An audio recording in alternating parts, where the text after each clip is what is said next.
Kepolisian hingga kini masih menyelidiki ledakan yang terjadi di SMAN 72 Kelapa Gading Jumat kemarin. Meski kondisi terduga pelaku membaik, polisi belum bisa menggali keterangan untuk mendalami motif ledakan. Selain itu, polisi juga menyelidiki apakah terduga pelaku terpapar paham tertentu. Itu juga menjadi bagian yang kita dalami, apakah dia ikut paham tertentu, apakah terpapar oleh suatu konten, ataukah mungkin juga hal-hal yang membuat dia tertarik dan sebagainya, dan juga kaitannya dengan apa yang menjadi alasan untuk melakukan itu semuanya sedang kita dalami. Menurut seorang penjaga kantin di SMAN 72, terduga pelaku dikenalnya sebagai sosok yang pendiam dan serius. Pendiam. Kalau pesan makanan serius banget, misalnya nggak banyak itu cuma Pak pesan mie ayam. Menyendiri ya Pak? Iya, kadang-kadang ya kalau sendiri, kadang-kadang berdua. Pak pesan nasi itu. Komisi Perlindungan Anak Indonesia meminta satuan pendidikan memperketat sistem keamanan dan pengawasan. Tak hanya mengawasi perilaku anak di dunia nyata, tetapi juga aktivitas dunia maya.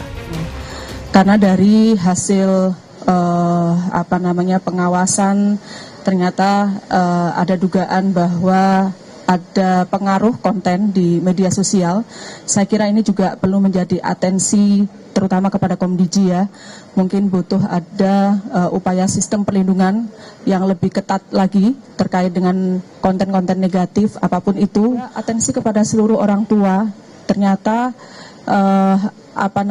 upaya pengawasan kepada anak juga tidak boleh hanya terkait dengan aktivitas di dunia nyatanya, tetapi juga aktivitas anak-anak saat berada atau sedang berada di dunia maya atau di dunia cyber.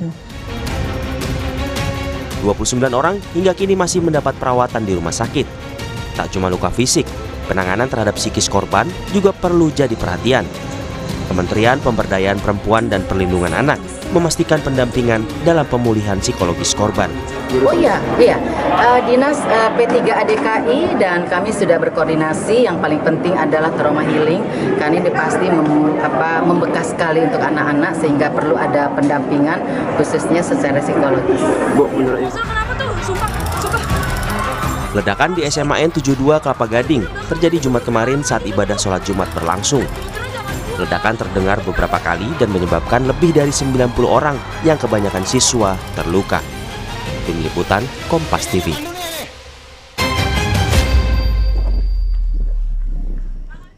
Sekolah harusnya menjadi tempat aman dan nyaman bagi siswa untuk belajar dan bersosialisasi terutama. Lalu bagaimana memastikan agar lingkungan pendidikan ini tidak terjamah teror, termasuk aksi perundungan yang diduga jadi pemicu aksi ledakan di SMA Negeri 72 Jakarta kemarin. Kami akan diskusikan bersama para narasumber. Bergabung saat ini Wakil Ketua Komisi 10 DPR RI dari fraksi PKB lalu Hadrian Irvani, dan bergabung juga bersama kami psikolog anak, remaja dan keluarga Sani Budiantini. Assalamualaikum semuanya, selamat malam dengan Tifal di sini. Waalaikumsalam, selamat malam Mas Tifal. Terima kasih semua sudah bergabung bersama kami kali ini. Sampai Kapolri sudah bilang terduga pelaku ini, Pak, lalu adalah siswa di sekolah itu. Sampai perbuatannya sedemikian, Anda punya analisis sendiri kenapa bisa sebrutal ini? Ya, pertama tentu kami di Komisi 10 sangat prihatin atas tragedi SMA 72 Jakarta yang terjadi Jumat lalu. Kami tidak pernah menduga di saat Kementerian Pendidikan Dasar dan Menengah mengeluarkan dan meluncurkan berbagai macam program untuk mencegah atau upaya-upaya preventif dilakukan dalam rangka tidak terjadinya kekerasan di sekolah, baik kekerasan fisik maupun kekerasan verbal. Informasi yang kami dapat bahwa terduga pelaku saya sampaikan karena memang sampai dengan saat ini polisi masih melakukan penyelidikan. Ya tentu kami menunggu, kita semua harus menunggu hasil penyelidikan resmi dari pihak aparat kepolisian. Nah, kalaupun itu terjadi maka ini sungguh sangat kami sayangkan. Nah, seperti yang saya sampaikan di awal bahwa hari-hari ini Kementerian Pendidikan Dasar dan Menengah sedang meluncurkan berbagai macam program untuk mencegah terjadinya kekerasan di sekolah, di satuan pendidikan, mulai dari jenjang SD, SMP, dan SMA. Tapi lagi-lagi kita dikejutkan dengan tragedi SMA 72 ini. Ini membuktikan bahwa sosialisasi itu belum masif dilakukan. Pencegahan ini ternyata di lapangan juga belum memberikan dampak yang positif. Preventif yang dilakukan juga belum berbuah hasil, sehingga kita masih kecolongan. Termasuk juga, sorry saya potong Pak, termasuk juga yang mengkhawatirkan setelah ada kejadian ini, ada yang masih meragukan apakah sekolah betul-betul jadi tempat aman buat anak-anak, terutama buat para pelajar di situ yang harusnya jadi zona aman. Jadi saya wajar saja melihat bahwa orang beranggapan seperti itu, karena memang terjadi, hari ini masih terjadi. Walaupun ada Permendikbudristek nomor 46 tahun 2023 tentang pencegahan kekerasan di lingkungan sekolah, itu aturan sudah ada. Kemudian ditambah lagi kegiatan-kegiatan atau program-program yang diluncurkan oleh Kemdikdasmen tentang pencegahan kekerasan atau kenakalan siswa-siswi yang ada di satuan pendidikan juga sudah ada. Program yang diluncurkan seperti 7 jurus BK Hebat. Guru-guru kita dibekali jurus, ada 7 jurus untuk mengantisipasi kondisi-kondisi kekerasan yang terjadi di sekolah-sekolah kita. Namun kenyataannya sampai dengan hari ini masih saja terus berulang. Ini artinya ada yang salah. Nah, oleh sebab itu mari kita semua, para pemangku pendidikan, turut serta, ayo kita rembuk bareng-bareng bagaimana mencari solusi terbaik agar hal ini tidak terjadi. Kemdikdasmen, Komdigi, KPAI, DPR, pemerintah daerah, sekolah, bahkan orang tua sebagai penanggung jawab utama, mari kita sama-sama cari solusi, mari kita jaga anak-anak kita agar hal-hal seperti ini tidak terulang kembali. Demikian. Tapi pendekatan secara psikologisnya Mbak Sani, sampai seorang siswa, profilnya dia adalah kelas tingkat akhir, siswa kelas 12, melakukan tindakan peledakan di lingkungan sekolah, apa pemicunya? Walaupun kemudian kita tetap harus menunggu apa penjelasan polisi ya, tapi sampai seorang pelajar bertindak sedemikian, bisa pemicunya datang dari mana itu Mbak? Iya, pertama-tama saya mau mengatakan bahwa kalau kita berbicara mengenai anak, ya siswa, mari kita hati-hati. Karena terduga pelaku anak juga merupakan korban dari sistem. Kita tidak bisa menyalahkan anak sebagai pelaku, tapi adalah korban dari sistem yang mungkin saja belum terwujud dengan baik. Konteks ya, sistem ini sistem apa Mbak? Iya, konteks sistem ini adalah termasuk bagaimana anak ini diperlakukan di sekolah, bisa dengan teman di lingkungannya, kemudian apa yang terjadi sebenarnya, karena sebenarnya anak itu ketika dia bersekolah, dia akan berbagai macam faktor yang terlibat di dalamnya. Misalnya saja adalah pemantauan dari guru-guru, kemudian tempat-tempat aman di sekolah, sehingga sistem yang mungkin belum berjalan dengan baik membuat anak ini menjadi korban perundungan. Nah, kita tahu ketika anak menjadi korban perundungan, ini bisa saja terjadi luapan emosi yang terpendam di dalamnya yang dia tidak bisa mungkin ungkapkan. Makanya saya tadi bilang, sistem sekolah juga harus membuat anak ini tempat aman untuk berdialog. Apa yang dirasa, apa yang terjadi sama dia. Jangan sampai anak ini membendam sesuatu, meluapkan amarahnya terhadap justru konten-konten yang tidak benar. Dan kalau amarah itu menurut Anda datang dari mana? Ya tadi, karena ketika seorang anak merasa tertekan, merasa menjadi korban bully oleh teman-temannya, dia tidak bisa menyalurkan, maka dia akan mencari cara lain. Salah satunya adalah melampiaskan misalnya ke dalam konten-konten yang sifatnya agresif, penyerangan, peledakan tadi. Kalau kita lihat di situ dari yang saya dapat informasi, anak ini juga mungkin saja memiliki role model yang salah. Misalnya role model orang yang pernah meledakkan masjid, misalnya waktu itu di Selandia Baru gitu ya. Nah ini kan kita lihat bahwa penyaluran emosi anak ini mungkin ke arah yang keliru begitu. Makanya agresivitas muncul itu melalui peledakan. Semata-mata juga bisa saja karena kejengkelan anak yang tidak tersalurkan, yang tidak terbendung, yang kemudian dia tidak tahu caranya bagaimana menyalurkan emosi amarahnya. Karena tadi bisa saja karena sistem dirasa tidak bisa melindungi kesejahteraan dirinya. Oke, tadi Mbak Sani sudah menyinggung ada dugaan bullying di situ. Pak, lalu maka muncul pertanyaannya begini, masalah bullying yang tadi sempat disinggung Mbak Sani, ini kan sebetulnya hal yang udah bukan rahasia lagi lah ibaratnya kalau terjadi di lingkungan sekolah. Tapi sampai tindakannya kalaupun betul itu terjadi, akhirnya terjadi seperti yang terjadi di SMA Negeri 72, berarti ada yang salah dengan lingkungan sekolah kalau begitu? Ya, saya sepakat dengan yang disampaikan oleh Mbak Sani tadi bahwa sekolah ini harus menjadi tempat yang aman, tempat yang nyaman untuk melakukan proses belajar mengajar. Tidak boleh ada kekerasan, tidak boleh ada perundungan, tidak boleh ada bullying dan lain sebagainya. Karena korban bullying ini memunculkan trauma yang luar biasa. Secara psikologis itu tentu tidak baik bagi peserta didik kita atau siswa-siswi kita. Nah, oleh sebab itu langkah-langkah yang mungkin bisa dilakukan tentu adalah pertama dari sisi pemerintah harus masif melalui Kementerian Pendidikan Dasar dan Menengah untuk melaksanakan langkah-langkah preventif. Pastikan betul bahwa Permendikbud itu betul-betul dilaksanakan di sekolah. Kemudian banyak juga aturan-aturan atau program-program yang hari ini sudah diluncurkan oleh Kementerian Pendidikan Dasar dan Menengah oleh Pak Prof. Mukti. Pastikan bahwa program-program tersebut betul-betul tepat sasaran, betul-betul dilaksanakan oleh seluruh keluarga besar sekolah. Dan yang terpenting adalah pendidikan karakter. Kita tahu bahwa bangsa kita ini mengedepankan etika, moral, sopan santun, dan sebagainya. Dengan terpaan arus informasi dan kemajuan teknologi yang begitu pesat hari ini, nilai-nilai etika, nilai-nilai moral, nilai-nilai adab yang masuk ke dalam pendidikan karakter itu harus dikedepankan. Dan kami hari ini di DPR RI sedang melaksanakan revisi Undang-Undang 20 tahun 2003 tentang sistem pendidikan nasional. Di dalam revisi tersebut, salah satu yang menjadi concern kami adalah tindakan kekerasan di sekolah tidak dibenarkan. Oleh sebab itu pendidikan karakter menjadi keharusan yang dilaksanakan di sekolah-sekolah kita. Kalaupun betul kemudian ini gara-gara perundungan, karena ini udah mencuat lagi dugaan itu Pak, terlepas bahwa itu masih akan jadi tugas polisi menyelidiki itu semua sampai kita menunggu terduga pelaku sembuh karena masih dirawat di rumah sakit. Muncul pertanyaan lagi begini, karena kan yang soal bullying semacam itu selalu selesai dengan jalur kekeluargaan dalam tanda kutip, beres ya udah salaman ya udah minta maaf gitu. Tapi kalau udah terlihat kasus seperti ini berarti kalau minta maaf aja udah nggak cukup dong kalau gitu? Ya, jadi tentu harus ada aturan yang jelas hari ini.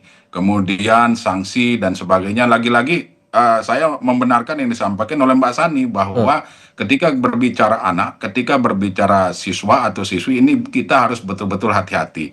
Harus jelas langkah-langkah yang kita lakukan termasuk sanksi-sanksi yang akan diberikan. Memang tidak mudah karena situasinya lagi-lagi bahwa ini di lingkungan sekolah, lingkungan yang harusnya merupakan lingkungan yang aman, lingkungan yang nyaman dan jauh dari segala bentuk dan tindakan kekerasan. Baik. Tetapi saya berharap dengan kejadian-kejadian yang terus berulang ini, mari kita semua aparatur pemerintah, kementerian, pemerintah daerah harus bekerja sama. Lintas kementerian ini tidak bisa dilakukan sendiri oleh Kementerian Pendidikan Dasar dan Menengah. Harus ada lintas kementerian, KPAI, Komdiji dan sebagainya. Ini kita harus kerjasama untuk agar tindakan-tindakan yang terjadi saat ini tidak terulang kembali di seluruh satuan pendidikan.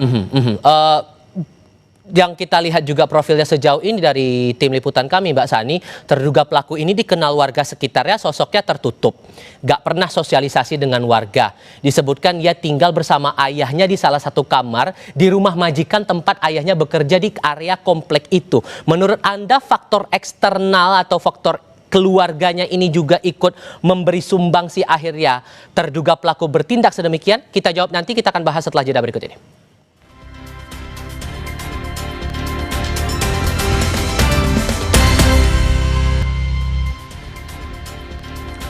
Sebelum melanjutkan diskusi, kami ajak Anda untuk mengikuti informasi berikut. Kapolri Jenderal Listio Sigit Prabowo siang tadi menyebut penyelidik sudah atau saat ini tengah mengumpulkan bukti pendukung seperti tulisan, catatan, dan media sosial terduga pelaku yang merupakan salah satu siswa SMA Negeri 72 Kelapa Gading.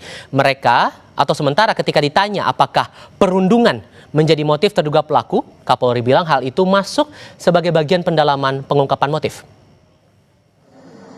Ditemukan beberapa bukti pendukung yang tentunya ini sedang kita kumpulkan. Ada tulisan, kemudian ada barang bukti serbuk yang diperkirakan bisa menimbulkan potensi terjadinya ledakan. Catatan-catatan lain kita kumpulkan, termasuk juga kita melakukan pemeriksaan terhadap media sosial, lingkungan keluarga untuk mengumpulkan. Itu juga menjadi bagian yang kita dalami, apakah dia ikut paham tertentu, apakah terpapar oleh suatu konten, ataukah mungkin juga hal-hal yang membuat dia tertarik dan juga kaitannya dengan apa yang menjadi alasan untuk melakukan itu semuanya sedang kita dalami. Merujuk dari pernyataan Kapolri ini, Mbak Sani, ditambah ada fakta bahwa sang anak dikenal tertutup, tidak berbaur dengan lingkungan sekitar, dan ia bersama sang ayah tinggal di rumah majikan tempat ayahnya bekerja. Ini kan berarti ada pertanyaan baru soal pengawasan dari orang tua di lingkungan terdekat si anak ini sebagai terduga pelaku ini. Apa catatan Anda? Ya, saya percaya apa yang anak rasakan, keputusan yang dia buat itu berasal dari dua faktor. Faktor pertama adalah memang kecenderungan karakter anak. Tentunya anak yang bersifat lebih introvert, tertutup, itu akan jauh lebih sulit terbuka ketimbang anak yang sifatnya ekstrovert. Ditambah mungkin tadi ada support system yang kurang kondusif, seperti mungkin ayah yang sibuk, ayah yang kurang pemantauan, kurangnya dialog. Jadi menurut saya apa yang terjadi ini merupakan dua kombinasi, ya. Kalau kita lihat perlakuan peledakan ini bisa banyak sekali menimbulkan arti. Bisa saja adalah pesan bahwa saya tidak suka dengan perlakuan, bisa saja begitu. Kedua, membuat sebenarnya orang-orang di sekitarnya menjadi terluka karena dia merasa juga terluka misalnya. Ketiga, bisa juga dia adalah berontak atau komplain dengan sistem sekolah, dan termasuk dugaan mengikuti paham tertentu, karena sifatnya kalau korban itu bisa menimbulkan banyak sekali kondisi sampai misalnya self harming, bunuh diri, termasuk sifatnya adalah agresif, penyerangan terhadap orang lain akibat dari ketidakpuasan yang terjadi atau perundungan yang terjadi pada diri orang tersebut. Sehingga lingkungan terdekat harus PK apapun keadaan sang anak, plus pengawasan di media sosial, karena kan tidak tertutup kemungkinan ada peran media sosial sampai akhirnya terduga pelaku melakukan tindakan sedemikian. Iya, betul sekali. Makanya sebenarnya media sosial ini kan kita tidak bisa bendung, dan orang juga kita tidak bisa mengawasi 24 hours kan begitu. Sehingga sebenarnya adalah masuknya pendidikan di sekolah dan di rumah itu penting. Terutama menurut saya adalah bagaimana sistem kenyamanan anak itu terwujud di sekolah. Mari kita juga galakkan teman-teman di sekitar yang tahu mungkin ada perundungan, mari kita juga bantu untuk melaporkan ke sekolah. Di sini sering sekali saya menemukan kasus-kasus terjadi perundungan, tapi banyak yang acuh, mengabaikan, bahkan merasa itu bukan area saya atau bukan urusan saya, sehingga tidak tercapai yang namanya guru atau sekolah bisa mengatasi situasi ini karena disembunyikan atau dengan sengaja teman-teman lain tidak mau melaporkan begitu, sehingga menjadi pelik, dan fenomena gunung es yang terlihat akan sangat sedikit dibanding di dalam yang terjadi lebih parah lagi begitu. Saya ingat juga Pak Lalu bahwa sebetulnya pemerintah kan juga punya semangat mengatur akses media sosial untuk anak-anak ya. Kalau kemudian terjadi seperti ini dan muncul dugaan akses media sosial dan internet itu menjadi sumber terduga pelaku mencari inspirasi dalam tanda kutip sampai akhirnya melakukan tindakan seperti itu, berarti ada lemah lagi nih aturannya. Iya, lagi-lagi saya mengatakan bahwa peran orang tua itu betul-betul harus maksimal. Bukan berarti bahwa pendidikan itu hanya merupakan peran guru di sekolah. Nah, maka dari kejadian-kejadian yang terjadi ini, kita harus betul-betul kerjasama. Orang tua, guru, dan seluruh pemangku kebijakan yang ada terutama di bidang pendidikan. Nah, seperti tadi misalnya bahwa saya katakan di awal, dengan derasnya arus informasi melalui perkembangan dan kemajuan teknologi, maka siswa-siswi kita, anak-anak kita harus kita bekali dengan akhlak dan moral yang baik. Kita bekali dengan etika yang baik. Maka pengembangan pendidikan karakter itu menjadi suatu keharusan. Anak-anak kita berprestasinya hebat, tetapi akhlaknya juga harus hebat. Etikanya harus baik, sopan santunnya harus tetap terjaga. Nah, oleh sebab itu saya berharap kepada Kementerian Pendidikan Dasar dan Menengah, mari bangun komunikasi dengan Komdiji, bangun komunikasi dengan KPAI. Kami di DPR RI mengawasi program-program yang dilaksanakan, kemudian memberikan masukan, saran, pendapat kepada kementerian-kementerian ini. Kemdikdasmen tidak punya akses untuk membatasi media sosial. Nah, itu adalah wewenang dari Komdiji. Lintas kementerian ini diperlukan agar nanti hal-hal seperti perundungan, bullying, kekerasan secara fisik maupun kekerasan secara verbal bisa kita atasi bersama. Sehingga kalau Anda menangkap konteks dari kasus yang terjadi kemarin itu, Pak Lalu, menurut Anda secara aturan yang ada sudah cukup dan tinggal pengawasan dan implementasi aturan saja yang perlu diperketat, atau masih ada aturan lain, regulasi lain yang rasanya perlu diperkuat lagi deh, belajar dari kasus ini? Iya, sebenarnya aturannya ini sudah bertumpuk-tumpuk, sudah banyak. Bahkan program-program preventif juga sudah sangat banyak sekali. Tinggal sekarang bagaimana pihak sekolah sangat serius untuk melakukan program-program dan melaksanakan aturan itu dengan baik. Siswa-siswi kita yang hari ini tahu terjadi perundungan, terbuka saja, segera laporkan kepada guru-guru yang ada di sekolah. Guru-guru juga harus betul-betul menerapkan aturan tersebut secara tegas, agar siswa-siswi kita betul-betul disiplin. Datang ke sekolah bukan untuk melakukan tindakan kekerasan. Ke sekolah itu tujuannya adalah untuk memperoleh pendidikan dalam suasana yang aman, dalam suasana yang nyaman. Nah, oleh sebab itu, dengan kejadian-kejadian yang terus berulang ini, banyak kelemahan-kelemahan ternyata. Ya, salah satu contoh misalnya, aturan tersebut tidak ditegakkan. Aturan tersebut belum tersosialisasikan secara masif. Nah, inilah tugas kita bersama. Bukan hanya tugas Kemdikdasmen, tugas kami juga di DPR RI untuk memastikan bahwa aturan-aturan yang sudah dikeluarkan oleh pemerintah betul-betul dijalankan oleh pihak sekolah. Termasuk orang tua. Orang tua tidak boleh lepas tangan. Dan perlu diingat Mas Tipal, bahwa perundungan ini tidak hanya dilakukan oleh siswa dan siswa, tetapi juga di beberapa tempat kita temukan justru perundungan itu dilakukan oleh guru terhadap siswanya. Dan beban moralnya juga sama efeknya ya Pak? Beban moral dan efeknya sama. Makanya ini PR berat kita semua ini. Bagaimana caranya agar kejadian ini tidak terulang kembali. Maka kalau menurut Anda, Mbak Sani, langkah paling konkret, ringan, dan rasanya ampuh yang harus dilakukan untuk memperbaiki sistem sekolah ini bisa betul-betul aman buat semua warganya, entah itu peserta didik, guru, tenaga kependidikan, termasuk ada peran orang tua di situ, semuanya punya peran, dan bisa apa nih masing-masing? Iya, sebenarnya pembekalan itu penting ya. Alat-alat termasuk pembekalan bagaimana guru menanggulangi masalah perundungan, kemudian sistem pemantauan termasuk melibatkan teman-teman di sekolah itu juga diperlukan. Kerjasama dengan orang tua dan guru juga perlu ya, dengan adanya temu muka begitu, kemudian diceritakan apa yang terjadi. Nah, termasuk juga di sini adalah regulasi emosi. Kita tahu anak remaja itu sedang lagi memiliki hormon yang unstable. Dia mencari jati diri, dia mencari caranya bagaimana untuk eksis di kelompoknya, sehingga terkadang memunculkanlah pelaku perundungan begitu. Dan korbannya siapa? Ya temannya sendiri. Maka dari itu baiklah sekolah orang tua memberikan wadah untuk menyalurkan aspirasi anak kita, siswa kita, supaya penyaluran energinya itu positif begitu dan tidak menjadi salah arah. Nah, regulasi emosi ini juga termasuk salah satu yang dibekali.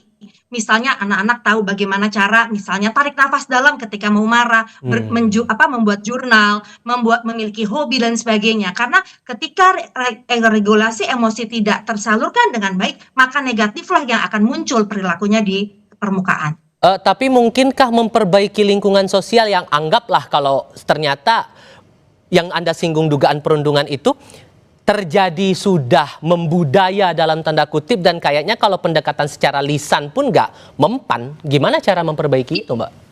Iya, betul. Itu tadi kata Pak Lalu bilang ya, bahwa memang sekarang perundungan tuh bukan hanya di sekolah, dimanapun, di kantor, guru dan anak dan sebagainya. Justru sistem ini adalah tadi kan kita biasanya ada pertama CCTV, kemudian tempat-tempat sepi itu juga diminimize ya, diminimalisir.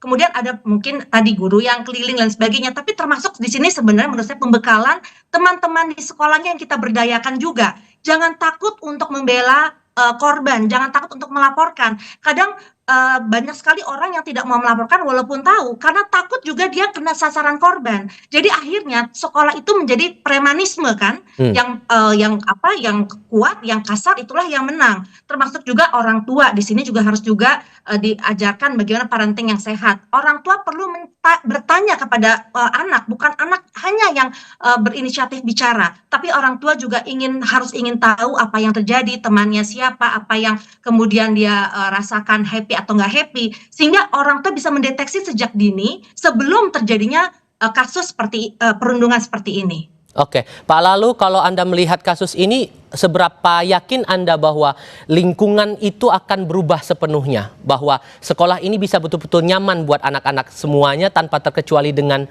segala dugaan yang beredar sekarang ini semuanya bisa ditepis? Atau jangan-jangan ya butuh waktu lagi untuk memperbaiki ini semua? Saya memiliki keyakinan kalau saja pendidikan karakter itu betul-betul dilaksanakan di sekolah. Hubungan emosional antara guru dengan siswa ini harus betul-betul dibangun.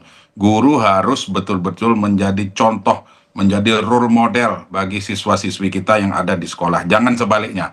Nah, kadang-kadang kita masih menemukan bahwa guru menjadi role model untuk hal-hal di luar pendidikan, dalam tanda kutip lah. Nah, oleh sebab itu saya berharap kepada kita semua, para pemangku kebijakan hari ini di bidang pendidikan, mari kita sama-sama bangun aturan untuk betul-betul menjaga kondusivitas yang ada di sekolah. Untuk betul-betul kita jadikan sekolah ini sebagai wadah untuk mencari ilmu.